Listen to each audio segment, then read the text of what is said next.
Disassembly of a Reform 1745 is relatively straightforward. Unscrew the cap and put it away for future use. Now, as you know, this is a piston-filled pen. It's fairly easy to take apart. First, remove the nib and feed unit by putting the nib on the crook of your finger, putting the thumb on the feed, and unscrewing the whole pen. If absolutely necessary, it is possible to separate the nib and feed from the nib collar. For this, you'll need a nib punch-out block, as well as a punch and some type of hammer. In this case, we'll be using a Leatherman Mutt. As you can see here, the feed has been punched out, but not far enough. So we'll give it a few more hits. There we go. Nib and feed are out. Alas, they're pushed into the actual block. Well, that's alright. There is the feed, and right there is the nib. Now, this is fairly easy. Clean these out well, and when you want to put them back together, roughly align shoulders of the nib to shoulders of the feed. Hold them tightly. Grab the nib collar. Slide them back in there.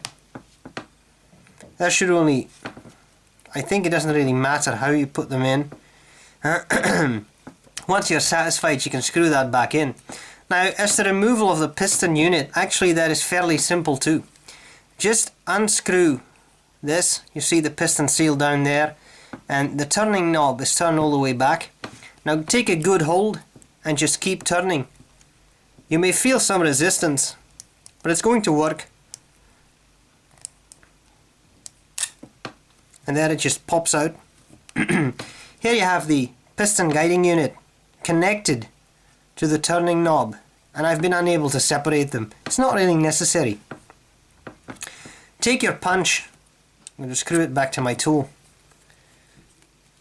Take your punch carefully from the nib end, slide in your punch,